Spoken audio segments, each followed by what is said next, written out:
I got into the ball scene in 1998, 99, but as far as houses or gay family, that was like 97, 98. I'm from a whole different time era. I'm one of the original founding members of the ballroom scene here in Pittsburgh. So I come from a time era when it was fun, it was love, it was less political, whereas now it's all about politics, it's all about who you know. The ballroom to me is a place to come, and it's supposed to be a place that you come and, you know, share your experiences, things that you've learned, you know, competition as far as dance, fashion, you know, body, and the family stability is what builds a good ballroom. It shows in the ballroom. When we did the ballroom scene, they weren't even playing the ha here. It is like the public domain song for the ballroom. They didn't have that here. Damon had it on a CD, I had it on a CD, and we would go to different bars and, you know, pay the DJs or talk to the bar owners and beg them to play this track. And at that point in time, you know, we would come out and Vogue and do what we love to do, and it just starts spreading. The voguing, honestly, in my point of view, it started with the old way, from a lot of, like, it came from breakdancing, popping, locking. Quite naturally, a lot may not have connected with the hard blocks, the structure, the old way, and I think that's when a lot of the old style house music transitioned into the hobby, because then, you know, Vogue Femme came into play.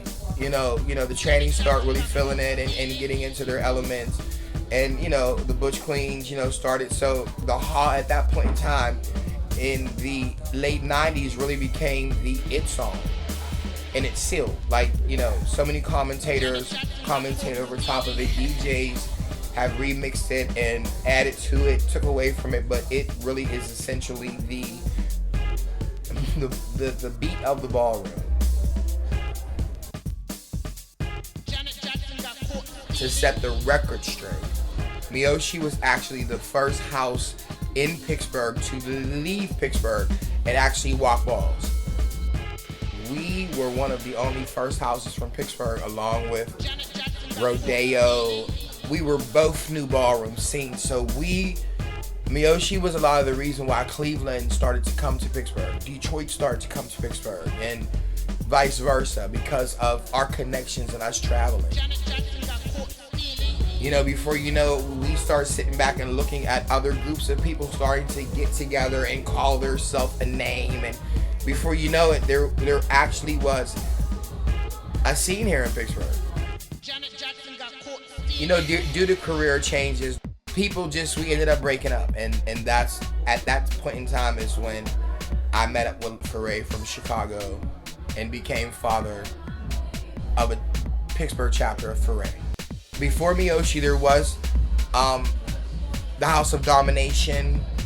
There were a few other little local houses that did things locally within Pittsburgh as far as building and paving way for the gay community here. But as far as a house that left Pittsburgh and got credibility for being a house, it was Miyoshi. Lady Blue is Mother Domination. Blue was your pop lock, the epitome of the old way. Blue is someone that I learned from. Blue taught structure. Blue taught structure. Blue was about structure. And again, Blue is another person along with Milan. These were Pittsburgh's African American showgirls. Milan, I would give the title of mother of the city. Shaft took, as an African American homosexual man, you know, he was Miss Pittsburgh, Miss Teen Pittsburgh.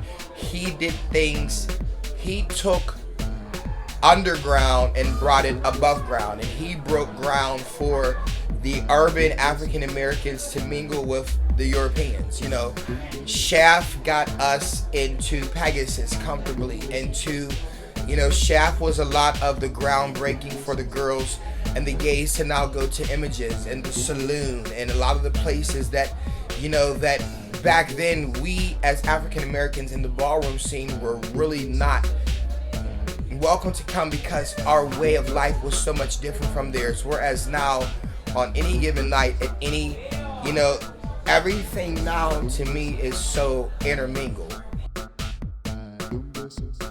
They brought the African Americans, you know, once again into the Caucasian environment. These were people that got us places that genuinely we weren't welcome to come. So, you know, a lot of other cities may not recognize what goes on here in Pittsburgh, but Pittsburgh has legends.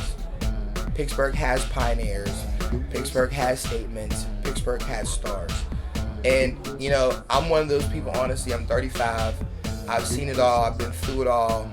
I don't need anyone from another state to come into my state and tell me, you know, what we've done or what we've accomplished, because I've seen it take place.